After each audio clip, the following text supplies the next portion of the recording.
कि मैं बहुत भाग्यशाली आदमी हूँ कि पहली बार ऐसे शहीदों की इस पवित्र भूमि को नमन करने का मेरा सौभाग्य मिला।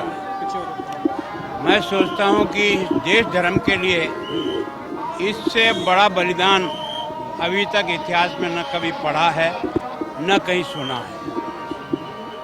दोनों बच्चे जिनकी उम्र 9 साल और 7 साल थी, जोरावर 9 साल का था, फतेह सिंह 7 साल का,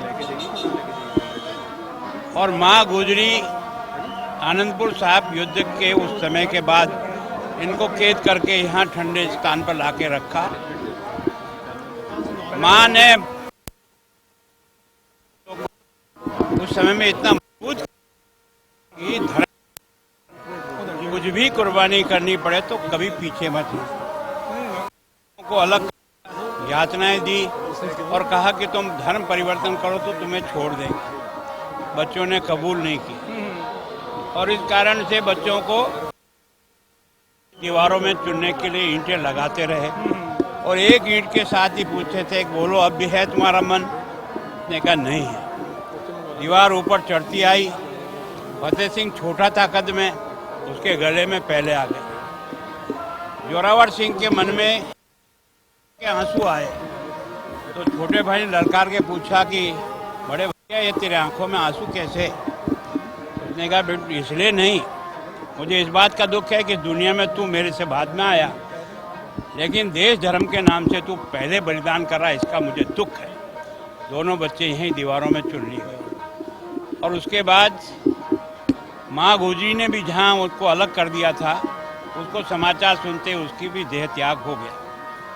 और इन तीनों को इनको कहाँ इनका दाह संस्कार करें, तो उस वजीर खान ने उस समय सवाल रखा कि नहीं भैया हम तो हमारे हिसाब से करेंगे। वो नहीं, हमारी विधि से करेंगे। तो उन्होंने कहा जहाँ भी करोगे उतनी असरफियाँ बिछानी पड़ेगी, जितनी असरफियाँ बचाओगे तो उस स्थान पे दाह संस्कार का तुमको अधिकार मिलेगा।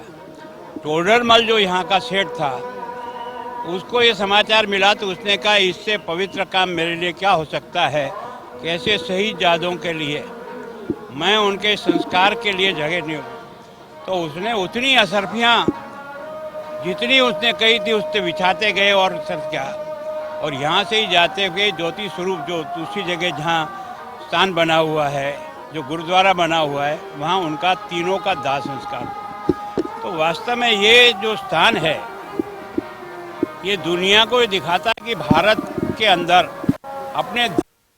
अपने समाज के ऊपर कितना गर्व होता है कि हंसते हंसते जान दे देते हैं। मैं सोचता हूँ इस छोटे बालकों को न तो किसी ने इतना बहुत पढ़ाया होगा, लेकिन गुरु गोविंद सिंह की मान्यता इस कारण से है कि चारों बच्चों को जिसने नाम पर देख वो कुर्बानी होनी चाहिए।